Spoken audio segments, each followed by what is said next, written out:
he's done. He's introducing yourself. He's done. Good afternoon, everyone. 여러분 만나서 반갑습니다. 좋은 오후입니다. I thank the speaker for introducing me. I don't know what he all said about me, but I trust it's okay. 저에 대해서 소개해 주신 걸로 아는데 무슨 말씀을 하신지는 전 잘 모르겠지만 아마 괜찮은 말을 하는 것 같습니다. Let me start with a note of thanks for inviting me to give some lectures on a topic that is not very popular in our time. Perhaps it never was. Many people don't even know about the canons of Dort, or they certainly don't care about it. Not only here in South Korea, but also in North America and Europe, the word canons to English ears has a military rather than a religious connotation. 많은 사람들에게 사실은 잘 알려지지 않았고 아마 전혀 또 알려지지도 않았던 그런 주제이고 관심을 끄지도 못했던 주제인데 이런 주제에 대해서 강의를 할 수 있도록 이렇게 초대해 주신 것 진심으로 감사드리고요. 우리가 도르트 신경에 대해서 공부하는데 이 도르트 신조의 캐논이라고 하는 단어를 생각해 볼 때 한국뿐만 아니라 캐나다나 유럽이나 이런 영미권에서 이 단어를 생각해 볼 때 이 단어가 신학적인 용어보다는 군사적인 용어, 대포라고 하는 군사적인 용어로 알아듣는 경우가 많습니다. But apparently, my book on the canons of Dort, recently translated into Korean, has drawn some attention in some of your churches, and this resulted in your request to have me come and tell you more about this statement of faith, for that's what it is. 하지만 이런 무관심에도 불구하고 최근 제 책이 한국어로 번역이 되었는데요. 이 도르트 신조 강해가 우리 한국에 있는 교회와 성도들에게 어떤 영향을 끼쳤고 관심을 받았던 것 같습니다. 그래서 아마 저를 초청해서 이 신조에 대해서 좀 더 상세하게 공부를 할 수 있는 기회를 아마 요청하신 걸로 알고 있습니다. But why would people living in the 21st century want to hear about something that happened in the Netherlands about 400 years ago? 그렇다고 하면 왜 21세기를 살아가는 저와 여러분이 400여 년 전에 네덜란드에서 발생했던 이 일에 대해서 우리가 알아야만 하는 것입니까? Well, because the historical background to the event and the theological discussions that surrounded it is not only interesting, but also very important, as I hope to show. 이 이유는 이 도르트 신조의 역사적 배경과 이 사건을 둘러싼 여러 가지 신학적인 논쟁이 흥미로울 뿐만 아니라 매우 중요하기 때문인데 그것에 대해서 제가 말씀드리기를 원합니다. Let me explain something about the background to the canons of Dort. 우선 도르트 신조의 역사적 배경에 대해서 좀 말씀드리겠습니다.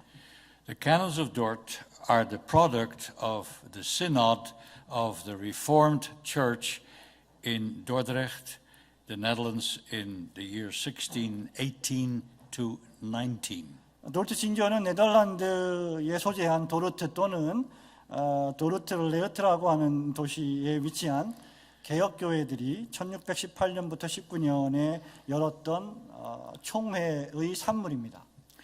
The reason for convening this synod was to deal with the teachings of a certain Jacob Arminius, whose views led to the so-called Arminian controversy. 이 총회가 열렸던 이유는 여러분 잘 아시는 대로 야콥 알미니우스라고 하는 사람의 가르침 때문에 소집이 되었는데 그 가르침이 당시에 네덜란드 연합주에 있는 많은 개혁교회들에게 혼란을 일으켰기 때문입니다.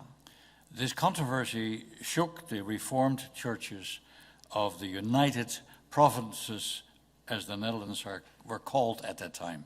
이 당시에 개혁교회들을 흔들고 어지럽혔던 이 논쟁이 바로 알미니안 논쟁으로 연결되었던 것입니다. The nature of the debate was purely theological, but because in those days the church and state were closely intertwined, the controversy was soon entangled in the political issues of the day. 당시에는 교회와 정부가 긴밀하게 연결되어 있었기 때문에 이게 처음에 시작될 때는 순수하게 본질적으로 신학적으로 시작이 되었는데 이 이슈가 정치적 이슈가 되었고 결국 민족 전체에 영향을 미치게 된 것입니다. The controversy or the conflict affected the entire nation. 이 갈등이나 이 논쟁은 이 네덜란드 국가 전체에 영향을 미치게 되었습니다. But how did the state become involved in the church's theological debates? 그렇다면 어떻게 이 정부가 이 교회의 신학적인 토론, 논쟁에 관계하게 되었을까요? What was the controversy all about? 이 논쟁의 핵심 내용들은 과연 무엇이었습니까?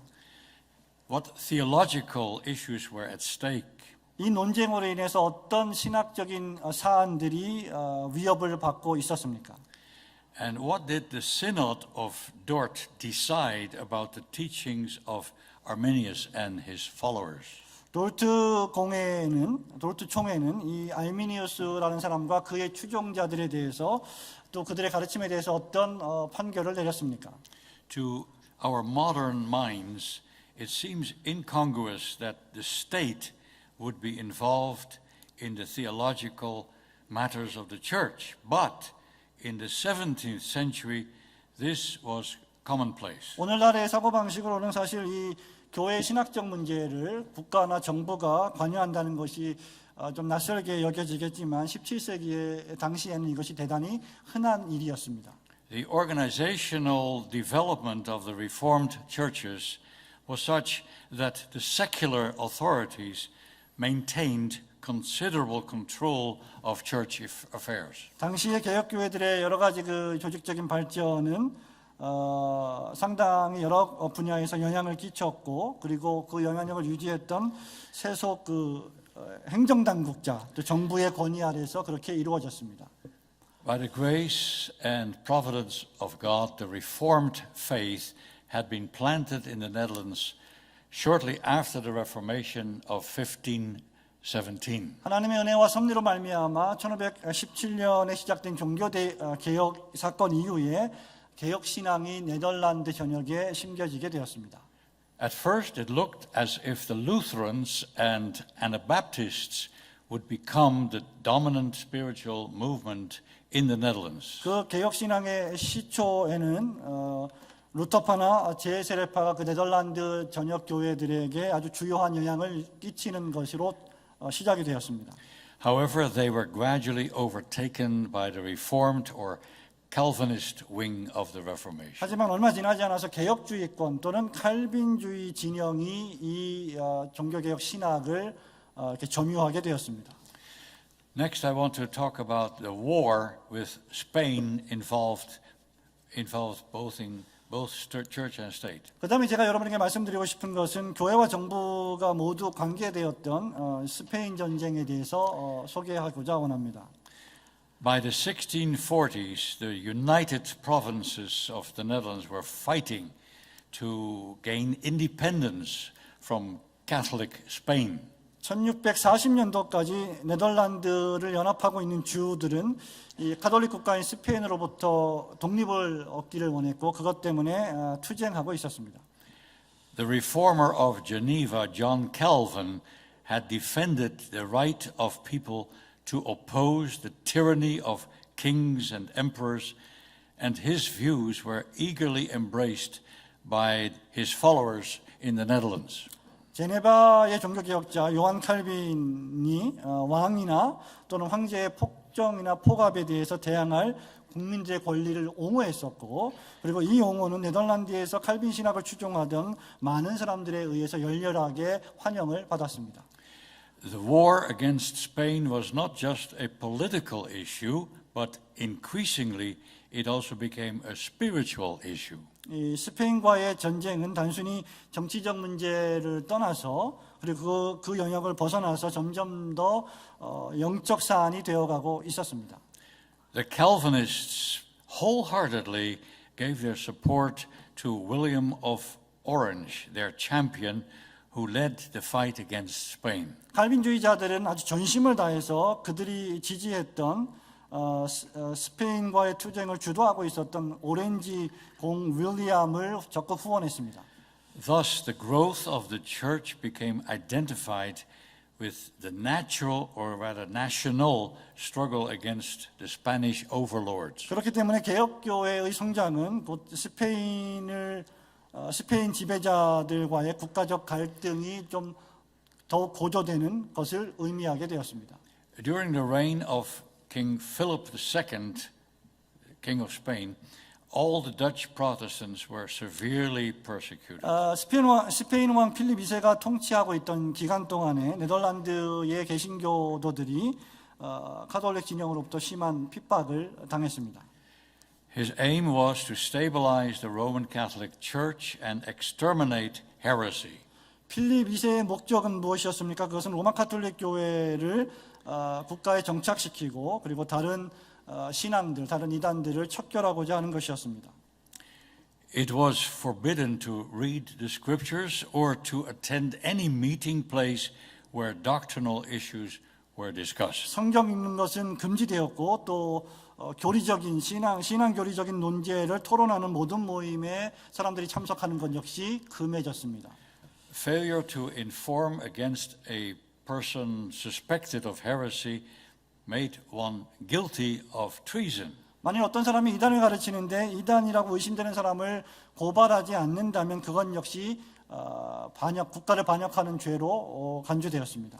Thousands of Protestants were put to death, hanged, beheaded, or burned alive at the stake. 그 결과 수천 명의 개신교인들이 이 일로 말미암아 화형을 당했고 또 죽음을 당했습니다. William of Orange, the one I just mentioned, struck back against the Spanish army. 제가 방금 말씀드린 오렌지 공 윌리엄이 스페인 군대에게 반격을 가하기 시작했습니다. Soon war engulfed the entire nation. 이 사건은 얼마 안 가서 전체 국가가 전쟁에 빠지는 일을 초래했습니다. At first, all Dutch people were united behind William of Orange. 처음에는 모든 네덜란드 But this did not last. 처음에는 모든 네덜란드 국민들이 일치 단결해서 오렌지 공 윌리엄을 지지했는데 이 지지는 오래 가지 못했습니다. A division took place along religious lines. 종교적인 연합 전선에 일종의 분열이 발생했기 때문입니다. The Catholic South formed the League of Arras, promising loyalty to the Catholic Church and the King. 네덜란드 남쪽에 위치하고 있는 카톨릭 세력들이 카톨릭 교회와 필립 2세에게 충성을 서약하는 아라스 연맹이라고 하는 것을 맺었습니다. The northern provinces responded with the Union of Utrecht in 1579. 반면에 북부에 있는 주들은 1579년에 위트렉트 연맹으로 이 일에 대하여 대응하기 시작했습니다. And 2 years later, they declared independence from Spain. 그로부터 2년 후에 그들은 스페인으로부터의 독립을 선언했습니다. Now, it was during these turbulent years that the Reformed churches of the Netherlands experienced considerable growth. 그런데 놀랍게도 네덜란드 개혁교회들은 바로 이 혼란의 시기, 요동의 시기에 큰 성장을 경험하게 되었습니다. In 1568, the convent of Wesel, the first general assembly of the Reformed churches, met in secrecy in Germany, just across the border. 1568년도에 첫 번째 총회인 바젤 총회가 열렸는데 그것이 바로 네덜란드 국경 바로 맞은편에 위치한 독일 지방에서 아주 은밀하게 개회가 되었습니다. Some provisional regulations for ecclesiastical life and order were drawn up. 거기서 기독교적인 신앙생활 규칙과 질서에 대한 시험적 규정들이 일부 제정되었습니다. 3 years later, at the Synod of Emden, also held in Germany, elected representatives of the churches and adopted the first official church order. 그로부터 3년 후에 역시 독일에서 개회되었던 엠덴 총회라고 하는 그 총회에서 교회 대표들을 선정했고 최초로 교회의 공식 헌법을 채택했습니다. Now, almost from its inception, the churches were constituted on the basis of the Belgic Confession in 1561. 교회가 수립된 초기부터 네덜란드 개혁교회는 벨직 신앙고백서의 기초에서 수립되었습니다.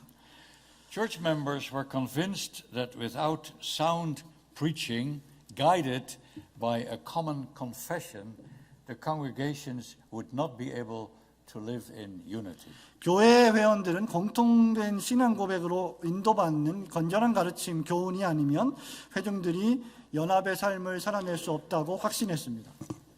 Ministers and teachers were to subscribe to this confession and promised not to teach anything contrary to it. 당시 교회의 목회자들과 사역자들 그리고 교사들은 이 신앙 고백에 의무적으로 서약을 해야만 했고 서명해야 했고 이 신앙 고백에 반대되는 어떤 내용도 가르치지 않을 것을 맹세했습니다. In 1581, the Synod of Middelburg required its members to subscribe to the Heidelberg Catechism as well. 1581년에 개회되었던 미들부르크 총회 역시 참석하는 모든 사람들에게 하이델베르그 요리문답에도 서명할 것을 요구했습니다. The churches regarded themselves as sovereign in the management of ecclesiastical matters. 당시 교회들은 각각의 교회가 주체적으로 이런 기독교적 문제를 관리하고 운영할 수 있다고 생각했습니다. They elected their own office bearers and exercised discipline over their members as well as ministers. 교회는 스스로 교회의 직원을 선정했고요. 교회의 회원들에게 권징을 시행하기도 했습니다.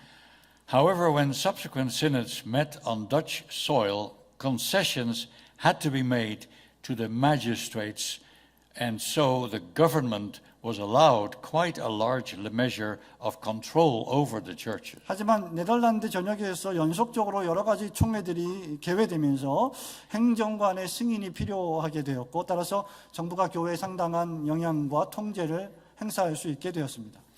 In 1591, a commission, including Johannes van Oldenbarneveld and James Arminius as members, drew up a church order which was more to the liking of the government.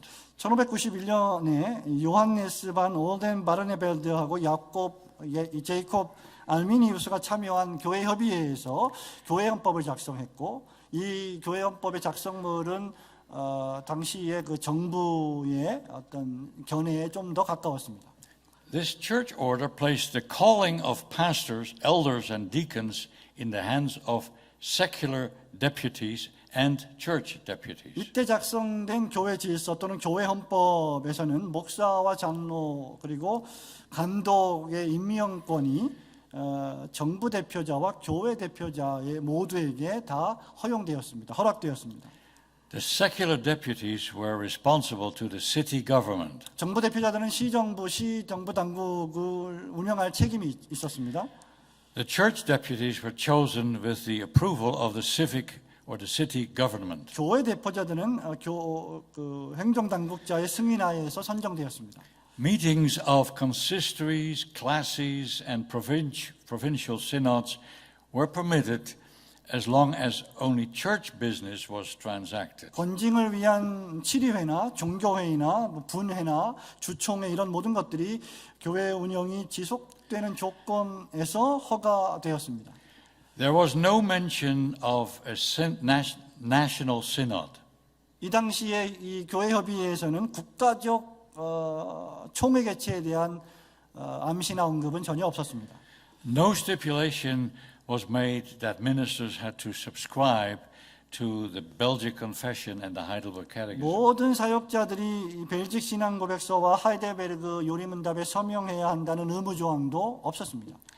The power of censure or discipline rested with the provincial synods to which the states could send as many deputies as they wished.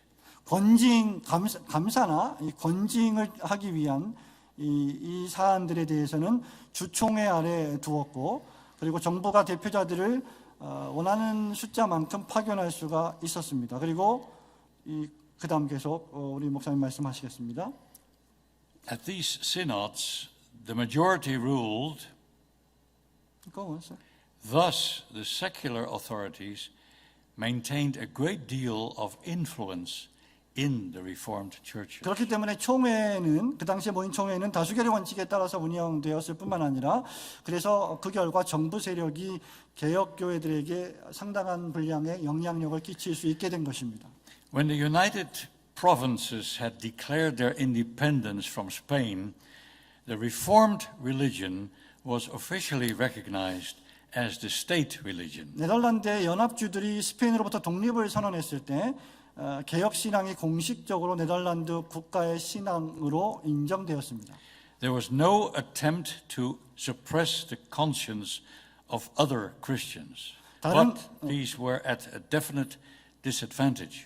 다른 어떤 그리스도인들의 활동을 금지하려는 의도는 없었고 다만 다른 교파들은 절대적으로 그럼에도 불구하고 불리한 개혁신앙 이외의 분파들은 불리한 입장에 처하게 되었습니다. The Reformed churches were supplied with ecclesiastical funds from the government out of confiscated Roman Catholic holdings. 그 당시에 개혁교회들은 정부로부터 세속 정부로부터 교회적 기금을 받게 되었는데 이 기금은 로마 가톨릭 교회에서 몰수한 기금이었습니다. Political leaders and teachers were to be members of these churches.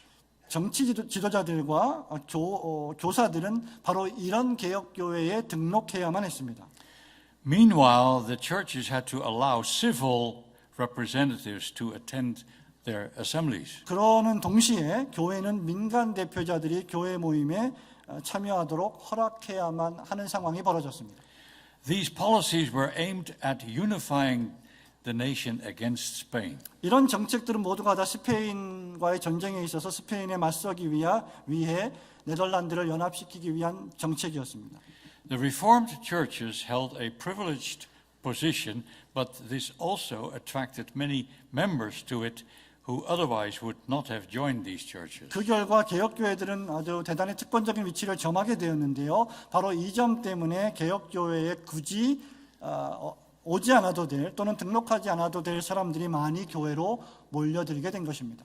Now, it was during this time that the Armenian controversy arose. 바로 이런 역사적 배경 속에서 알미니안 논쟁이 수면 위로 떠오르기 시작한 것이죠.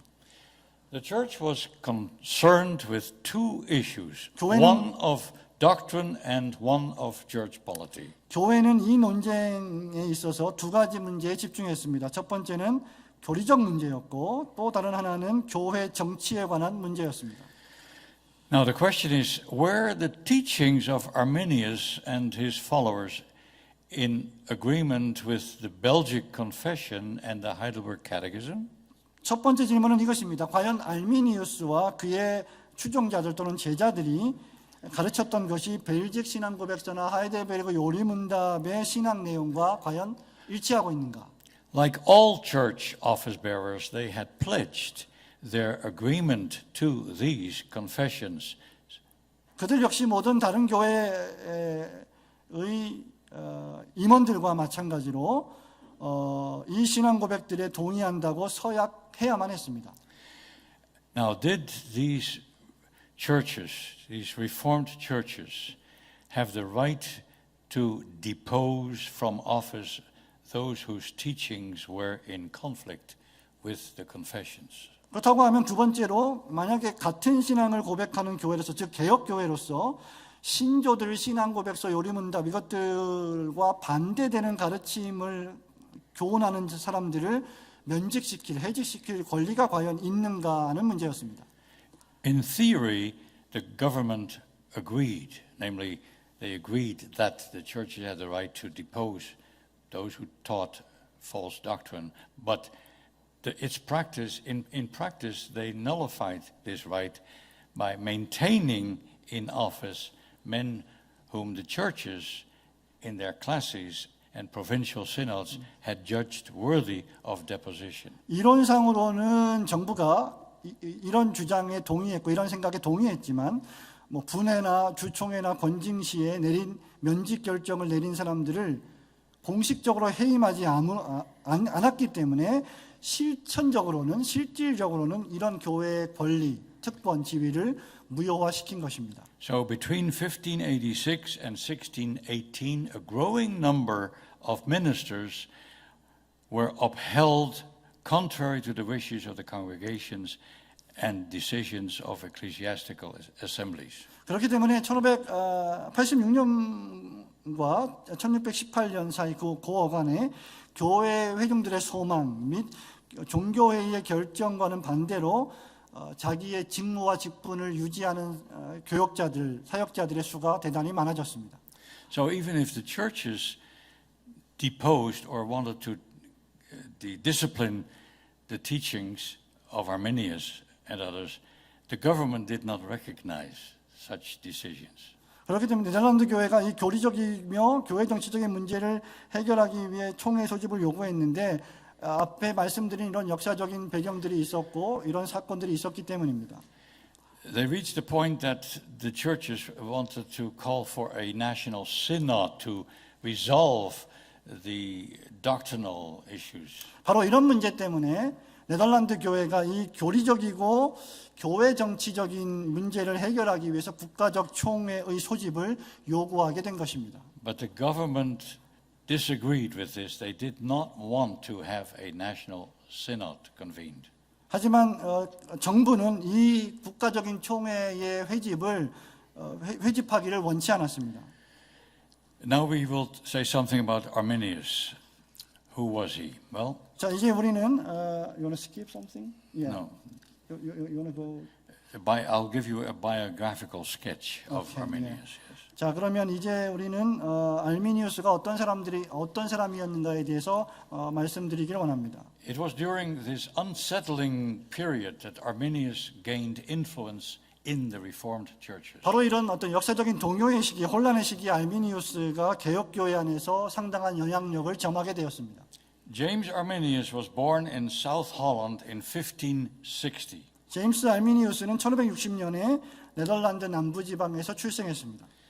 At Geneva, the city of Calvin, he studied under Beza, who was the successor to Calvin. 칼빈의 도시였던 제네바에서 칼빈의 후계자였던 데오도로 베자 밑에서 그는 학생으로 수학했습니다.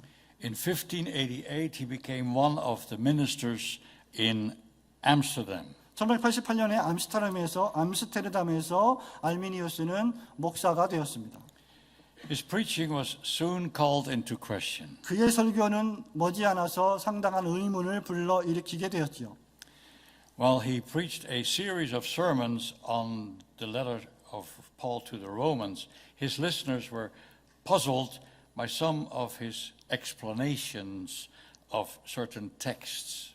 알미니우스가 로마서 강해를 1년에 연속적인 로마서 강해 설교를 하고 있었는데 그 로마서 강해 설교를 듣던 중에 성도들이 또는 청중들이 특정 본문들에 대한 그 알미니우스의 해석에 의심을 제기하기 시작했습니다. Things came to a head when they heard his exposition on Romans 7, verse 14 and following. 알미니우스가 로마서 7장 14절부터 시작되는 그 이하에 시작되는 본문에 대해서 설교하기 시작했을 때 이 문제는 대단히 급박해졌습니다. A storm of protest arose. 거대한 항의의 폭풍이 발생했습니다. The Apostle Paul there in Romans 7 speaks of being carnal, sold under sin, and Arminius interpreted that statement as coming from a man who is unregenerate, not generate, as most Reformed exegetes understood it. 로마서 7장에서 사도 바울은 이 본문이 죄 아래 팔려서 육에 속한 성도의 상태를 이야기하고 있었는데 알미니우스는 이러한 진술을 중생받지 못한 자의 고백으로 해석을 했는데 이런 해석은 개혁주의자들의 해석과는 배치되는 해석이었습니다. In preaching on Romans 8 through 11, he stressed man's free will, and in explaining Romans 13, he ascribed to the civil government the highest authority in ecclesiastical and religious matters. 로마서 8장부터 11장을 설교하면서 알미니우스는 인간의 자유의지를 대단히 많이 강조했고요. 로마서 13장을 주의하고 설명하면서 알미니우스는 교회적 문제뿐만 아니라 신앙적 문제에 대한 가장 높은 권위가 시민 정부에 있다, 세속 정부에 있다라고 가르치기 시작했습니다. Arminius' senior colleague in Amsterdam, a man by the name of Petrus Plancius, registered a protest against him, which was investigated by the consistory. 알미니우스의 암스테르담에 있었던 알미니우스의 선배 동료인 피트루스 플랜시우스가 알미니우스에 대한 항의서에 서명을 했고요. 이 문제는 곧장 종교법원 7위의 법정으로 조사를 받게 되었습니다. Rumors spread throughout the country. 소문이 나라 전체에 급속도로 퍼졌습니다. In subsequent discussions, it became apparent that Arminius had doubts about Article 16 of the Belgic Confession, the article concerning divine election. However, Arminius pledged to adhere to what was taught in the confession, something which he claimed to have been doing all along. 이어지는 많은 그 토론과 변론 끝에 결국은 알미니우스가 이 벨직 신앙고백서, 즉 하나님의 선택교리를 말하고 있는 벨직 신앙고백서 제16조에 대해서 불신하고 있다는 것이 밝혀졌고, 그럼에도 불구하고 알미니우스는 임직 시에 이 벨직 신앙고백에 가르치는 내용을 고수할 것을 서약을 했었습니다. 그리고 자신은 그 서약을 잘 지켜왔다고 주장했습니다. In 1602, Leiden, the city of Leiden, was devastated by a plague. 1602년도에 라이덴이라는 도시가 흑사병으로 초토화되었습니다. One of the professors at the university there, the learned professor Franciscus Junius, became a victim of the plague and was killed. 바로 이 흑사병 때문에 라이덴 대학에 대단히 박학다식했던 신학 교수 프란시스쿠스 유니우스가 이 병에 걸려서 희생자가 되었고 죽었습니다. Arminius was recommended by like-minded colleagues to fill the vacancy there.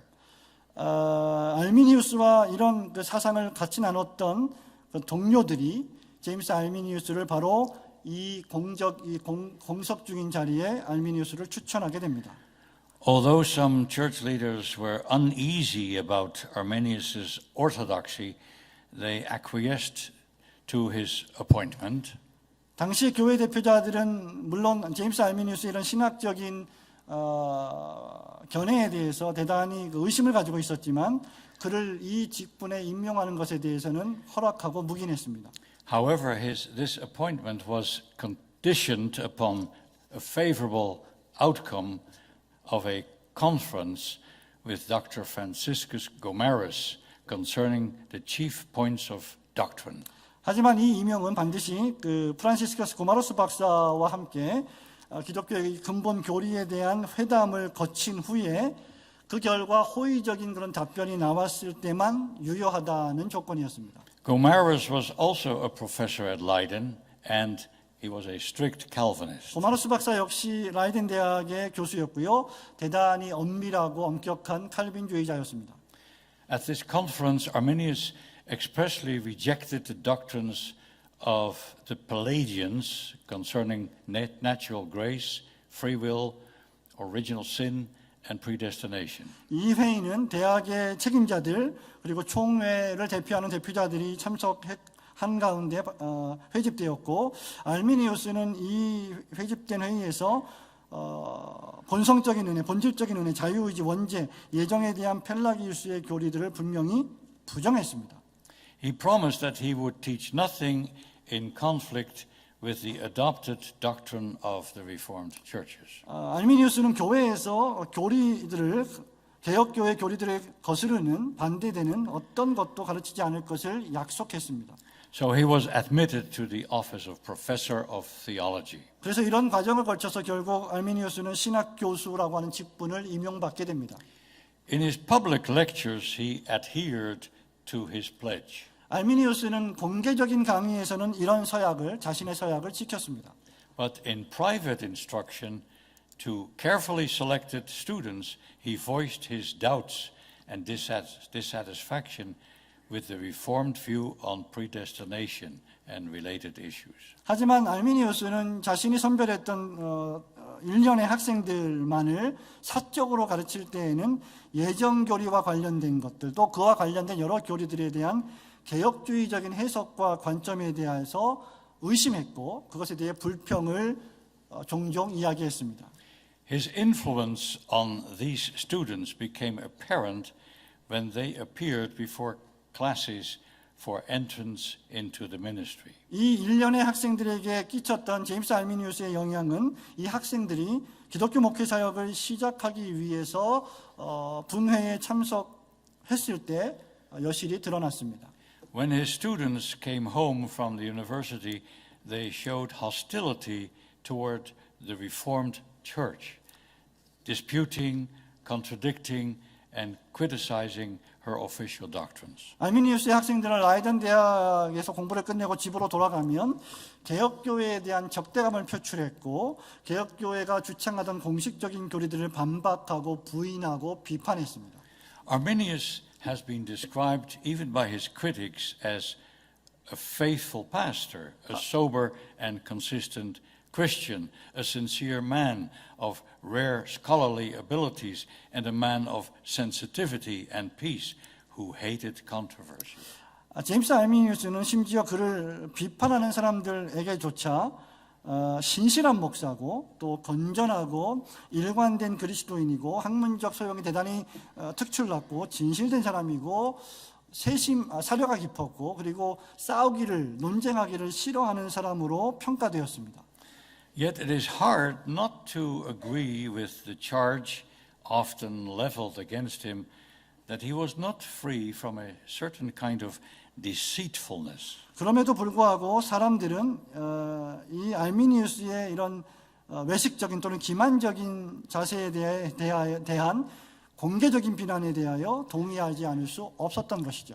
If it is true, and it seems to have been true, that Arminius pledged to adhere to the confessions of the church in his teachings, while at the same time teaching otherwise, he was guilty of a serious character fault. 만약에 알미니우스가 자신이 가르치겠다고 약속을 했는데 그 약속이 교회의 신앙 고백을 고수하겠다고 분명히 서약해놓고 동시에 실제로는 그와 반대되는 가르침을 하고 있다면 그는 인격적 결함을 가진 자로 평가되기에 분명했던 것입니다.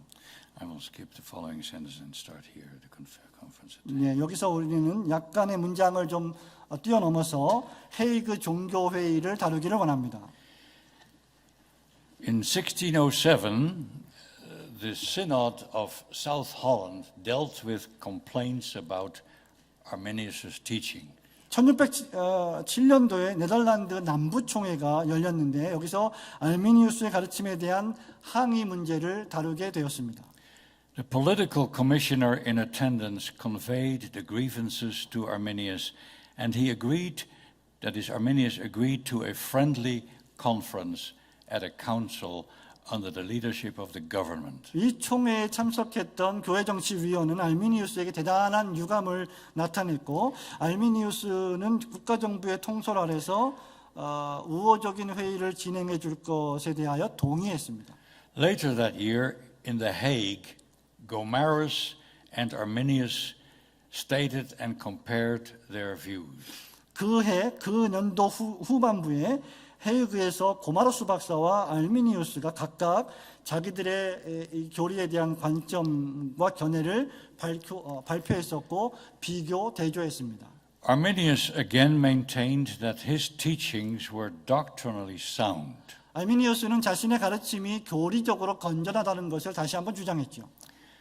Gomarus, who, as I just said, was a convinced Calvinist, pointed out some of Arminius' questionable statements regarding the manner how Christ's righteousness is imputed to man.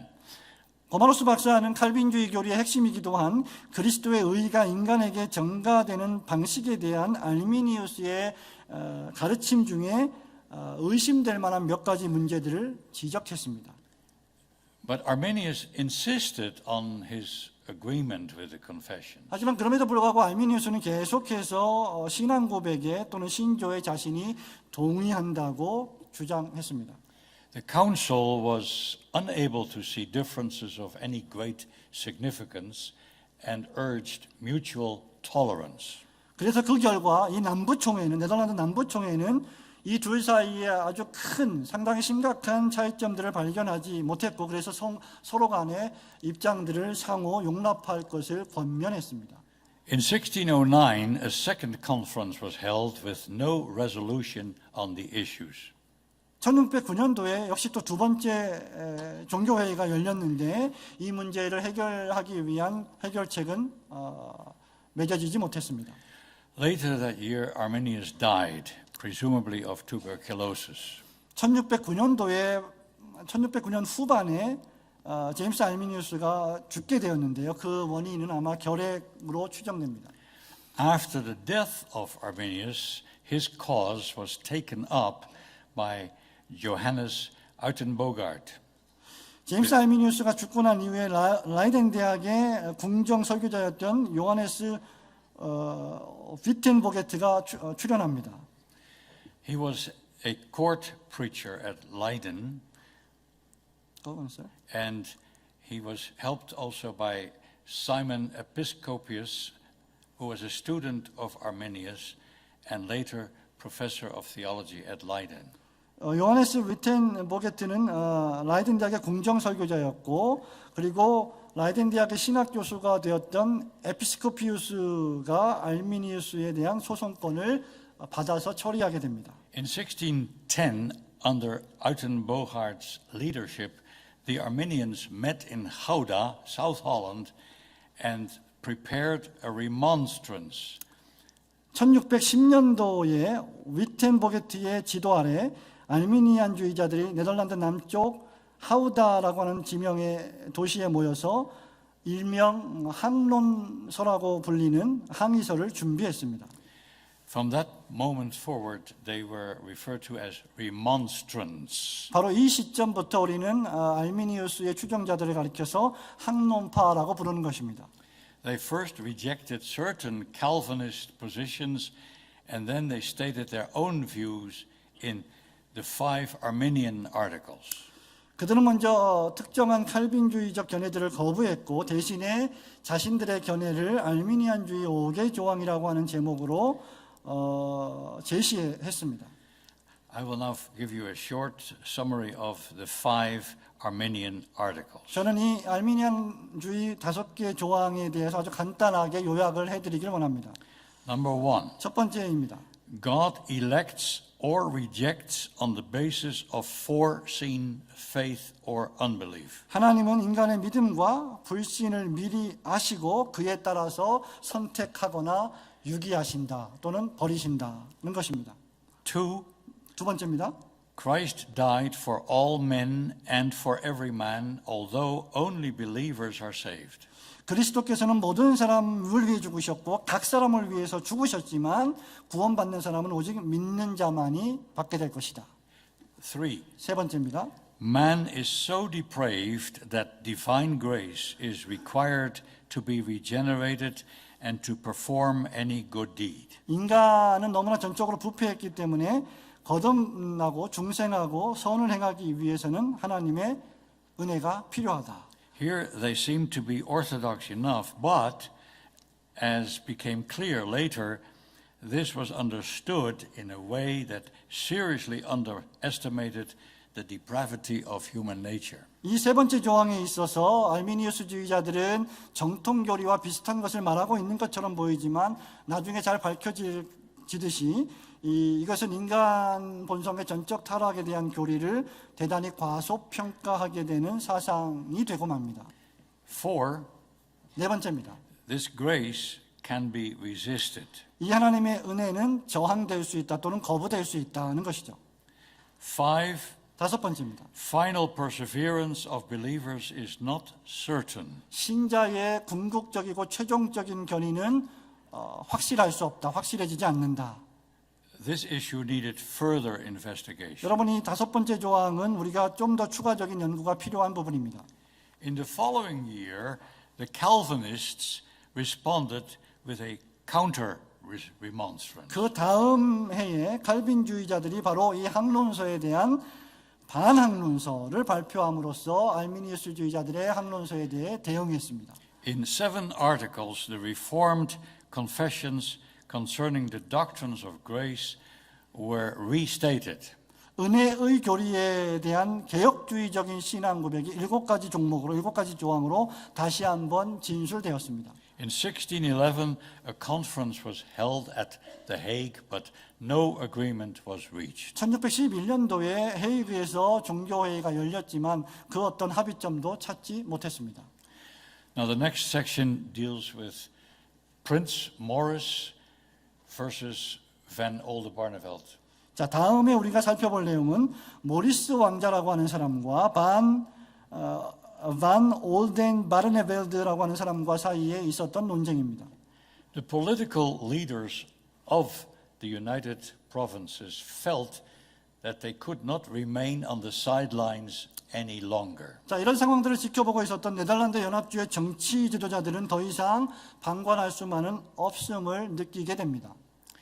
The statesman Van Oldenbarneveld, who was an advocate general of Holland and Friesland, and Hugo Grotius, a most learned scholar, statesman, jurist, and theologian, sided with the Arminians, and they advocated peace and tolerance. 국가 정치자였던 반 올덴바르네벨드하고 그리고 가장 박학다식했던 학자이자 정치가이자 법학자였던 여러분 잘 아시는 휴고 그로티우스라고 하는 사람이 알미니우스 편에 서서 서로 용납하고 화평할 것을 주장하기 시작했습니다. They favored a republican confederacy of states rather than a federal state headed by a monarchy. 그들은 군주, 한 사람의 왕이 이끄는 연방제보다는 연합적인 공화국을 더 선호했습니다. The latter concept was championed by Maurice of Nassau, son of William of Orange. 연합공화국 체제는 오렌지공 윌리엄의 아들이자 총독이며 공화국의 군사 지도자였던 나사우의 모리스라고 하는 사람이 이 체제를 옹호했습니다. This Maurice of Nassau was a military leader of the Republic. 이 나사의 모리스라고 하는 사람은 공화국의 군사 지도자였습니다. Maurice remained neutral until 1616. 모리스는 1616년도까지는 이 사안에 대해서 중립을 지켰습니다. Then, at the urging of his cousin William Louis Stadtholder, or governor of Friesland, and of Sir Dudley Carleton, the English ambassador to Holland, he, that is Maurice, sided with the counter-remonstrants and worshipped publicly with them in The Hague in 1617. 그렇게 중립을 지키다가 총독 윌리엄 루이스와 영국 대사 더들리 칼턴 경에게 설득된 나머지 반한 항론파 편에 섰고 1617년도에 헤이그에서 공식적인 예배를 드리기 시작했습니다. Now, Prince Maurice's support of the counter-remonstrants tipped the balance in their favor. 모리스 왕자의 이런 후원에 대한 선언으로 인해서 이 논쟁의 국면이 반항론파에게 대단히 우호적으로 돌아갔습니다. But under the leadership of Van Oldenbarneveld, the one who sympathized with the Arminians, the states of Holland and West Friesland reacted with their so-called sharp resolution, which stated that no national synod would be convened and that local magistrates loyal to the remonstrants were given the authority to engage special militia. 하지만 알미니우스에게 대단히 호의적이었던 심정적으로 호의적이었던 올덴바르네벨드의 지도 아래 샤프 결의안을 발표했고 국가적 총회 개최가 부결되었다는 내용과 함께 지방 행정관들, 지방의 그 권위자들이 특수병력 고용 권한을 부여할 것을 통지해 왔습니다. This resolution, especially the forming of a special militia, was regarded by the counter-remonstrants as a threat to the law and order of the land and the start of civil war. 반항론파는 특별히 특수병력 고용 권한에 대한 내용에서 이 결정이 국가법령과 질서에 대한 위협 그리고 시민전쟁을 시작하겠다고 하는 표현으로 받아들였습니다. Morris, realizing that a split in the state was now inevitable, decided with support from the majority of the provinces that a national synod would be convened to deal with the emergency which threatened to destroy both church and state. 그래서 상황이 이렇게 급박하게 돌아가자 모리스 왕자는 네덜란드 주들이 분열되고 있다는 것을 더 이상 간과할 수 없고 피할 수 없음을 깨달았고 대다수의 주들의 지지를 받아서 국가적 총회 개최를 열어 이 모든 양측의 문제들을 파멸로 몰고 가는 긴급 상황에 대하여 대처하기로 결정했습니다. Morris, with his troops, disbanded and disarmed the special militia in several cities of the recalcitrant province. 모리스 왕자는 그의 군대와 저항 세력들이 속한 몇몇 주들의 특수 병력들을 무장 해제시키고 해산시켰습니다. Van Oldenbarneveld and other sympathizers with the remonstrants were imprisoned on the charge of treason against the state. 그런 결과 반 올덴바르네벨드와 알미니우스의 항론파 동조자들이 국가 반역죄로 기소가 되었고 투옥되었습니다.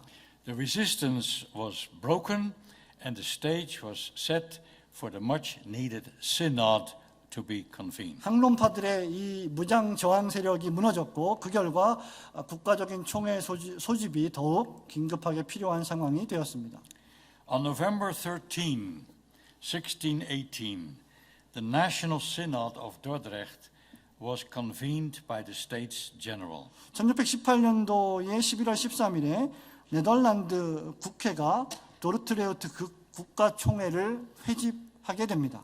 Although it was officially a synod of the Reformed churches of the Netherlands, invitations had been sent to all the Reformed churches in Europe, requesting them to send men of scholarship to help the Dutch churches deal with what was seen as a very important doctrinal issue. 공식적으로 볼 때 이 총회는 네덜란드 개혁교회를 위한 총회였지만 유럽의 모든 다른 개혁교회들에게도 초청장이 발송되었고요. 이 초청장에는 네덜란드 교회가 대단히 중대한 교리적 문제들을 다루어야 하기 때문에 각국의 신학자들을 보내어달라는 요청이 있었습니다.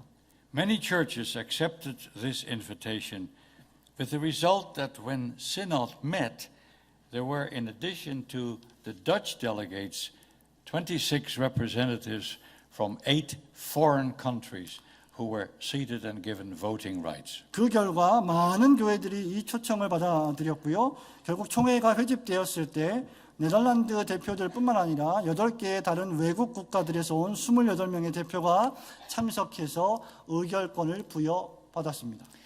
After a prayer service, synod was convened and opened by the chairman Johannes Bogerman. 예배가 마쳐진 이후에 의장 요하네스 보헤르만이 총회의 소집과 개회를 선언했습니다. The first official business was to take the following oath. 첫 번째 공적인 사역은 다음과 같이 서약하는 맹세를 하는 것입니다. Every delegate was supposed to say, I promise before God in whom I believe and whom I worship as being present in this place and as being the searcher of all hearts, that during the course of the proceedings of this synod, which this is a long sentence, I'm sorry. Maybe you can. You just stop there. I'll stop there. Yeah. All right. 이 총회에 참석한 모든 대표자들은 손을 들고 나는 내가 믿고 경배하는 하나님, 지금 이 자리에 임재하여 계시는 하나님, 모든 마음을 살피시는 하나님께 서약합니다라고 말해야 했습니다.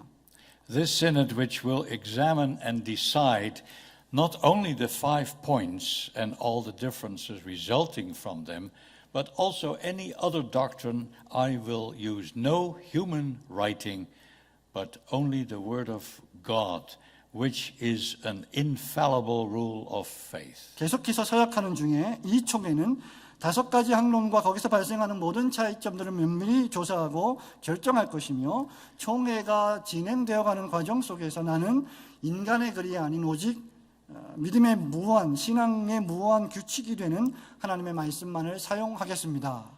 And during all these discussions, I will only aim at the glory of God, the peace of the church, and especially the preservation of the purity of doctrine. 또한 모든 토론 중에서 내 목적이 오직 하나님의 영광과 교회의 화평과 특별히 교리적 순결의 보존이 되게 노력하겠습니다. So help me, my Savior Jesus Christ. I beseech him to assist me by his Holy Spirit. 그러므로 나의 구주 예수 그리스도께 도움을 요청합니다. 그분의 성령으로 나를 도우실 것을 간구하옵나이다 라고 서약해야 했습니다. Now we will deal with the Synod's main issue. 자, 이제 우리는 이 도르트 총회의 주요 안건을 살펴볼 것입니다. The principal item on the agenda had to do with the Armenian controversy. 총회가 다룰 안건 중에 가장 주요한 안건은 바로 알미니우스주의 논쟁에 관한 것이었죠. Before coming to Dordrecht, the Armenian delegates met first in Rotterdam to prepare for the meeting with their opponents. 알미니우스 측 대표자들은 도르트레흐트로 오기 전에 로테르담에서 이미 먼저 모여서 자신들의 반대 측과 어떻게 이 문제를 회의할지를 서로 준비하며 토론했습니다. They chose their own officers, intending to present themselves as a kind of counter-synod. 그들은 총회 자체에 대해서 반대한다는 입장을 표명하기로 합의하고 결정하고 그리고 자기 측의 대표자들을 선출했습니다. They wanted to deal with synod as a party in the controversy, after which the government, with the advice of the foreign delegates, would give its verdict. That was their hope. 이것은 바로 그들의 어떤 소망이었는데요. 그들은 총회 자체를 신음할 수 없는 논쟁의 당사자로 취급하기로 결정했고 이에 대해서 외국 대표자들의 권고 및 정부 측의 판결을 요청하기로 한 것입니다. 이것이 그들의 소망이었습니다. Upon arrival in Dordrecht, Simon Episcopius, their spokesman, was seated opposite Bogerman, the president of the synod. 도르트레흐트에 도착한 그날 항론파 대변인이었던 시몬 에피스코피우스가 총회장 보헤르만의 바로 맞은편에 앉아 있었습니다. On the second day, an incident occurred which was typical of the sessions as long as the Armenians were present. 두 번째 날에는 알미니우스주의자들이 참석하는 동안에 전형적인 어떤 종교 회의가 어떤 사건이 발생하게 됩니다. Episcopius delivered a long oration, learned and eloquent, but, as many thought, also impertinent. 그 사건은 에피스코피우스가 아주 오랜 시간 동안 연설을 했는데 이것이 학술적이고 유창한 연설이긴 했지만 많은 사람들이 생각할 때 대단히 무례한 연설이었던 것입니다. He cast aspersions on the Synod, on the States General, and on Prince Maurice. 에피스코피우스는 총회에 대해서 그리고 네덜란드 교회에 대해서 국회에 대해서 그리고 모리스 왕자에 대한 비평을 쏟아내기 시작했습니다. The remonstrants persisted in denying Synod's authority to sit in judgment upon them. 그래서 항론파들은 총회가 주도하는 권위 아래 앉아서 판결받는 일 자체를 계속해서 거부한 것입니다. Bogerman, the president, replied that Synod had been legally convened by the States General, an argument which should have been convincing to the remonstrants because they held that the government had the highest authority also in church matters. 의장이었던 보헤르만은 국회가 합법적으로 총회를 소집했다고 대응했고 항론파들은 평소에 당신들이 소위 정부가 최고 권위를 가지고 교회의 문제들에 대해서도 그럴 수 있다고 주장해 왔기 때문에 보헤르만의 이런 대답은 그들을 설득할 만한 대답이었습니다. It became a long and tiresome struggle. 그래서 이제 상황은 대단히 길고 지루한 토론과 논쟁과 다툼으로 이어졌죠. When asked to put their objections to the confessions into writing, the remonstrants refused. 총회가 항론파들에게 그들 자신이 개혁주의 신앙 고백에 대하여 반대한다는 내용을 서면으로 작성하라고 요구하면 그들은 거절했습니다. When Bogerman asked each one of them if they acknowledged the remonstrance of 1610 as truth, they all remained silent. 보헤르만 의장은 그들 각각에게 1610년도에 작성되었던 항론에 대하여 인정하느냐, 알고 있느냐 하고 물으면, 질문하면 항론파들은 전부 다 침묵을 했고 아무런 말도 하지 않았습니다.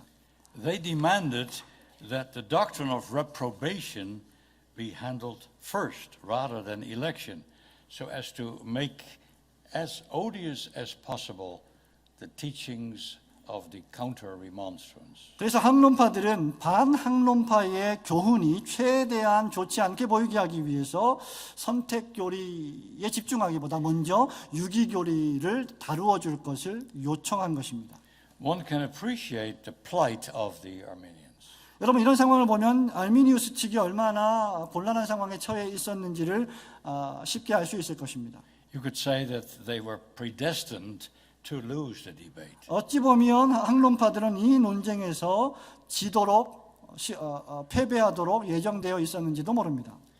Yet they were not about to yield. 그럼에도 불구하고 그들은 양보하려고 하지 않았고 항복하려 하지 않았습니다.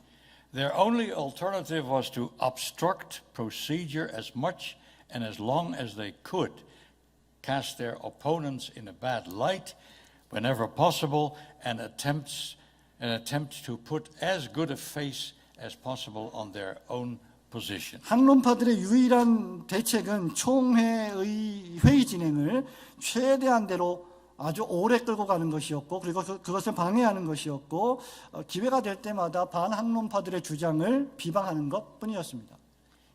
It became so bad that Bogerman had to dismiss the Armenians. 그렇기 때문에 이 의장이 알미니우스 측을 해산시키고 퇴장시킬 정도에까지 이르는 비극에 처하게 됩니다. During the month of fruitless effort to deal with the matters at hand, Bogerman conducted himself with patience and restraint, but everyone realized this could not continue. 한 달 동안 이런 당면한 문제들에 대해서 해결하려고 노력을 했지만 그 결과는 무익했고, 그동안 총회의 의장인 보헤르만은 인내와 절제 가운데 행동했습니다. 그러나 모든 사람들이 다 이러한 상황이 계속될 수는 없었음을 깨닫게 됩니다. In closed session, Synod deliberated what action to take, concede to the Armenians' demands or send them away. 총회는 은밀한 회의를 통해, 비공개 회의를 통해서 이제 이 조치에 대해서, 이런 사안에 대해서 어떤 조치를 취할지 고민했습니다. 그들의 요구를 받아들일 것인가, 아니면 그들을 돌려보내고 항론에서 뽑아낸 의견들을 그들의 입장으로 정할 것인가 말입니다. After several unsuccessful attempts to persuade them to comply, Synod decided to order them in the name of the government to comply or negotiations would cease. 그래서 결국 총회는 항론파들에게 계속해서 이 일에 대하여 협조할 것을 설득했지만 실패로 돌아가자 더 이상 협조를 거부하면 모든 협상이 종결될 것이고, 세속 정부의 이름으로, 시민 정부의 이름으로 그것을 지시하기로 결정했습니다. On January 14, 1619, and here you see how long this synod lasted. 여러분, 그렇기 때문에 지금 1619년 1월 14일까 이 총회가 얼마나 오랫동안 진행되었는지를 알게 될 것입니다. Bogerman asked Episcopius and his followers for their answer. 보헤르만 의장은 에피스코피스와 그의 추종자들에게 알미니우스의 대답을 요구했습니다. They replied that they would not submit to synod. 하지만 그들은 총회의 권위를 인정할 수 없다고 반응했습니다. Historians have often faulted the president of the synod for his conduct on that dramatic day. 역사가들은 이 대단히 극적인 날에 벌어졌던 사건의 잘못을 그 당시에 의장이었던 보헤르만의 어떤 회의 진행에 있어서 찾으려고 하는 경우가 많았습니다. But the situation had become so chaotic that firm action needed to be taken. 하지만 상황이 너무나 혼란스러워졌기 때문에 이에 대한 어떤 일련의 확고한 조치가 필요했습니다. So in exasperation, Bogerman addressed the obstructionist delegates with these words. 그래서 보헤르만 의장은 대단히 격분한 흥분된 상태로 의사 진행을 방해하는 많은 대표자들에게 다음과 같이 말해야 했습니다. The foreign delegates are now of the opinion that you are unworthy to appear before synod. 외국 대표자들은 이제 여러분 학론파들이 이 총회에 참석할 자격이 전혀 없다고 생각하는 바입니다. You have refused to acknowledge the synod as your lawful judge and regarded it as an opposing party. 여러분들은 총회를 합법적인 판결기관으로 재판기관으로 인정하기를 거부했고 오히려 반대측 당사자로 논쟁의 당사자로 여겼습니다. You have tried in everything to have your own way. 여러분들은 여러분 마음대로 모든 것을 진행했습니다. You have despised the decision of synod and of the political commissioners. 여러분들은 총회의 결정뿐만 아니라 정치위원회의 결정도 다 무시했습니다. You refused to answer questions. 여러분들은 주어진 질문에 대한 답변을 하기를 거부했죠. You declared the credentials to be invalid. 여러분들은 총회에 대한 국회의 신임이 효과가 없다고 발언했습니다. 주장했습니다. Synod has treated you with gentleness, 총회는 대단히 예의를 갖추어서 여러분들을 대우했습니다. but you have been lying from the beginning to the end. 하지만 여러분들은 처음부터 끝까지 거짓말로 일관했습니다. With this eulogy we will let you go. 이 연설을 통해서 우리는 학론파들을 총회에서 나갈 것을, 퇴장할 것을, 제적할 것을 결정합니다. God will keep his word and he will bless the synod. 하나님은 당신의 말씀을 반드시 지키실 것이며 총회를 축복하실 것입니다. In order that we will not be delayed any longer, you will be sent out. 더 이상 이 총회가 지체되지 않기 위해서 이 총회에서 학론파들의 퇴장을 요구합니다. He said, depart, go. 의장이 말합니다. 해산하십시오. 퇴장하십시오. The Arminians arose and left, but not before Episcopius answered, we will with Christ be silent about this. 그래서 모든 알미니우스주의자들이 일어났고 총회석상을 떠났는데 그러기 전에 에피스코피우스가 우리는 이 결정에 대해 그리스도와 함께 침묵할 것입니다라고 발언했습니다. God will judge between us and this synod. 하나님께서 우리와 총회 사이를 판결하실 것입니다. The members of synod, especially the English delegates, wondered whether it would not have been wiser if synod itself had made a form of dismissal rather than leave it to the indignant improvisation of Bogerman. 총회의 대표자들은 특히 영국에서 온 대표자들은 이 결정을 의장 보헤르만의 격분에 찬 어떤 순간적인 결단에 맡기기보다는 총회 자체가 공식적으로 퇴장을 표명하는 것이 더 현명한 방법이 아니었겠는가라고 하는 의문을 품기도 했습니다. The English delegates in particular wanted to abide by their royal mandate received at Newmarket in October of the previous year. 특히 영국의 대표자들은 그 전년도 10월에 뉴마켓에서 받은 왕명에 따르기를 원했습니다. King James, known for the King James Bible, the same King James had urged these delegates from England to show unity among themselves, to keep Scripture and Anglican doctrine, to avoid controversial doctrine, and urge the Dutch divines to do the same, to act as mediators between the disputants and to use moderation in everything. 킹 제임스 버전, 즉 킹 제임스 성경이라고 알려진 그 이름과 똑같은 제임스 왕이 영국 대표들 간에 연합할 것이며 또한 성경적이며 영국 성공회와 일치하는 교리를 지킬 것, 그리고 논쟁적인 교리를 절대 피하고 네덜란드 신학자들에게 이것을 권면할 것과 논쟁자들 사이에서 평화를 주재할 것을 맡을 것과 모든 일에 온유하고 온건하고 절제할 것을 명령한 바 있었습니다. Finally, the canons of Dort could now be formulated. 자, 이제 결국 이런 과정을 통해서 도르트 신조가 제정되어졌던 것입니다. With the Arminians gone, Synod now began to examine their opinions from their writings, focusing on the 5 articles of the Remonstrance of 1610. 알미니우스 측이 다 퇴장하고 나자 총회는 이제 그제서야 그들 학론파들의 저술로부터 학론파들의 의견이 무엇인지 조사했고 1610년도에 작성되었던 학론의 5개 조항을 중점적으로 토론하고 다루었습니다.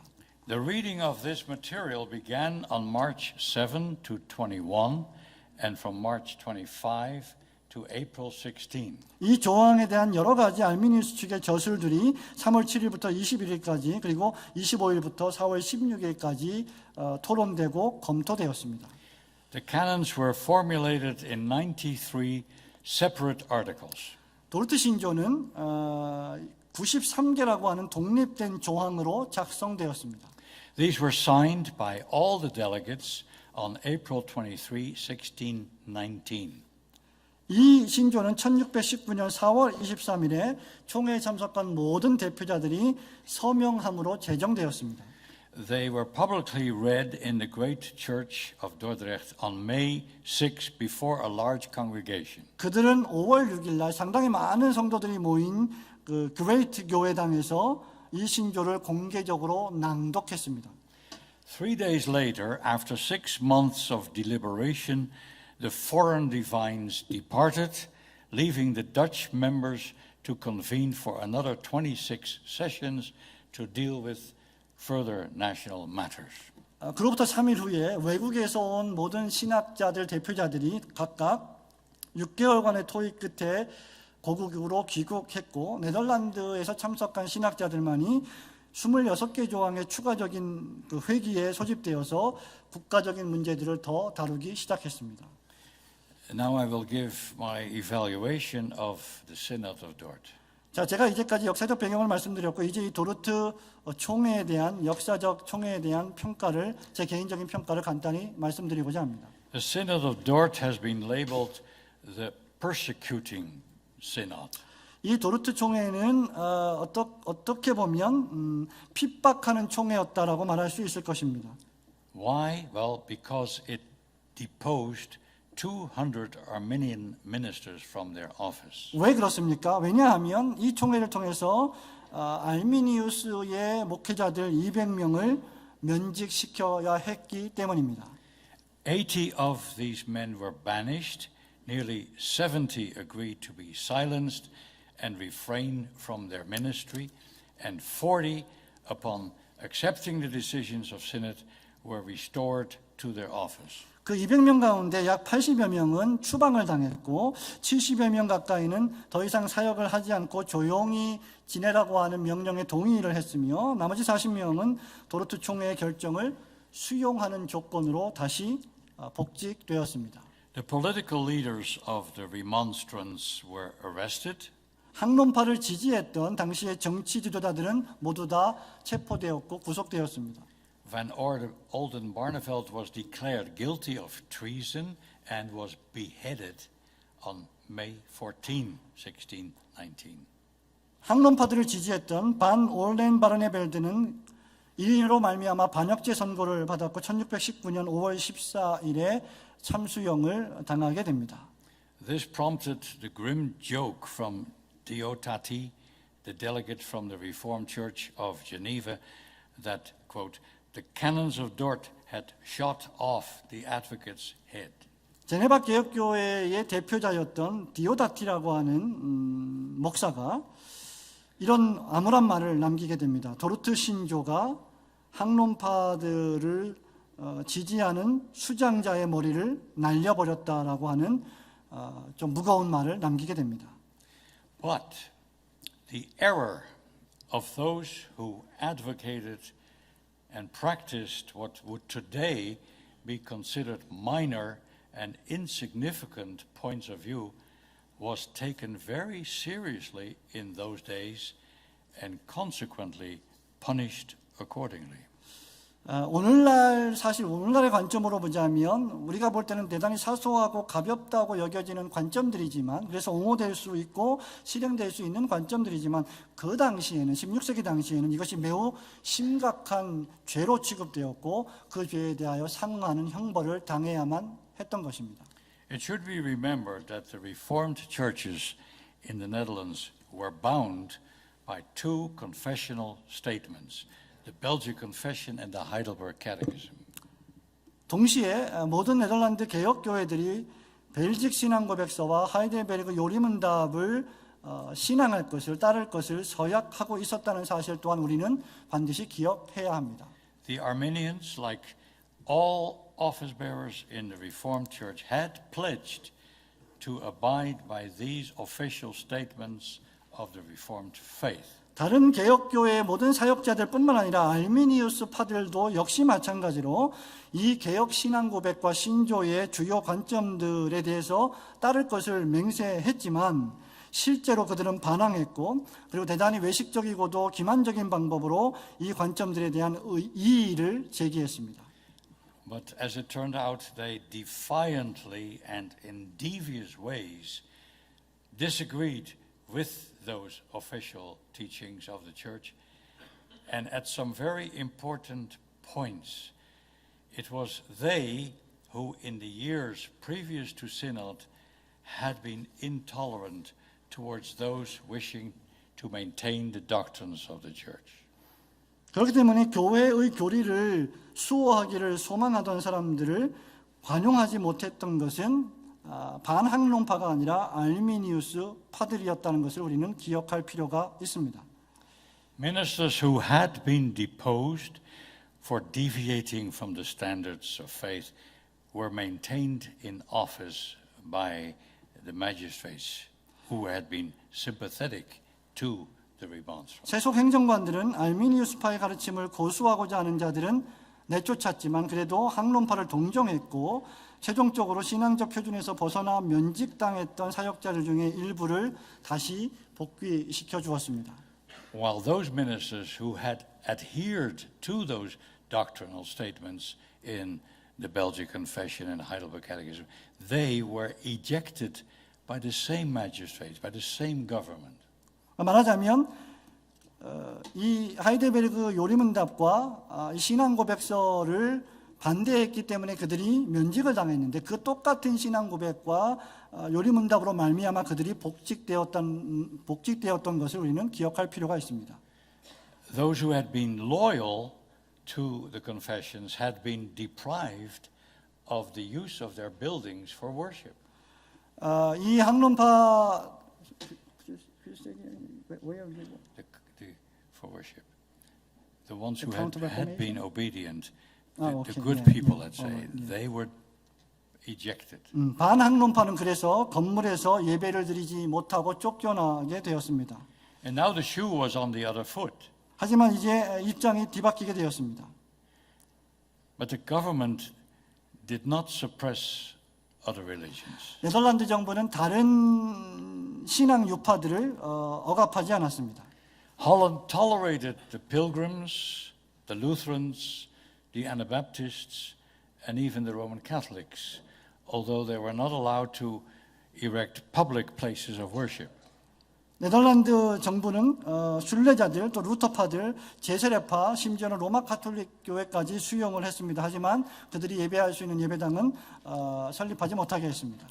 The real issue here was whether the Reformed churches, as confessional churches, had the right to enforce these confessions and discipline those who disagreed with key elements of these confessions in their teachings. 여기서 실제로 진짜 문제가 되는 사항은 신앙 고백을 우리가 공유하는 교회로서 개혁교회가 이 신앙 고백을 신자들에게 강요할 권리가 있는지, 이 고백들의 핵심 요소들에 동의하지 않고 가르치는 것을 치리하고 권징할 권리가 있는지에 관한 문제였습니다.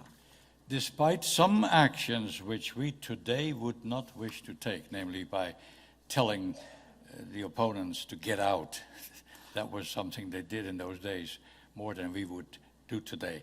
But despite that, we have to realize that this special synod gave the Reformed Church a valuable confession, an authoritative exposition of scriptural Calvinistic theology. 오늘날 우리 시대와 같으면 취하지 않을 법한 몇몇 행동들이 있었긴 했지만, 예를 들면 해산하시오, 퇴장하시오 이런 말들이 있긴 했었지만, 그럼에도 불구하고 이 총회는 개혁교회의 귀한 유산인 도르트 신조를 얻게 되었습니다. 이 도르트 신조는 성경적 칼빈주의 신학에 대한 대단히 권위 있는 해설이라고 할 수 있을 것입니다.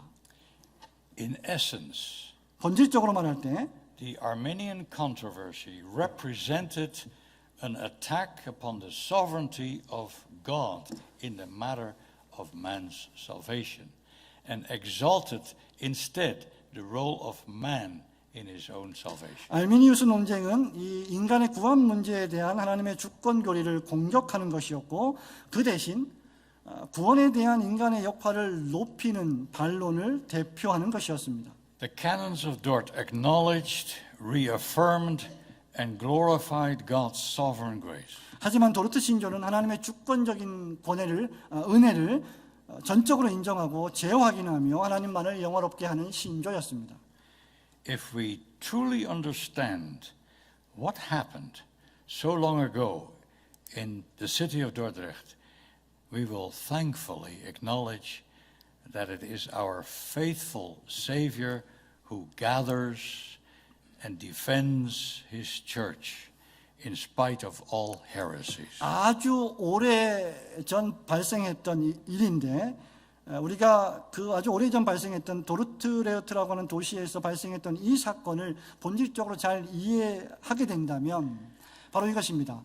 우리 주변에 어떤 이단이 득세하고 있을지라도 신실하신 하나님과 구주께서는 자신의 교회를 모으시고 보존하시고 그리고 섭리하신다는 것을 인정하고 감사하게 될 것이라는 사실입니다. May God help us to be faithful so that in thankfulness we will also live and abide by these confessions to the praise of His glory. 그리고 우리 역시 감사함으로 이 신조들을 굳게 지키고 실천할 것을 맹세하며 이를 통하여 하나님의 영광을 찬양하게 되기를 소원합니다. Thank you for listening. 잘 들어주셔서 대단히 감사합니다.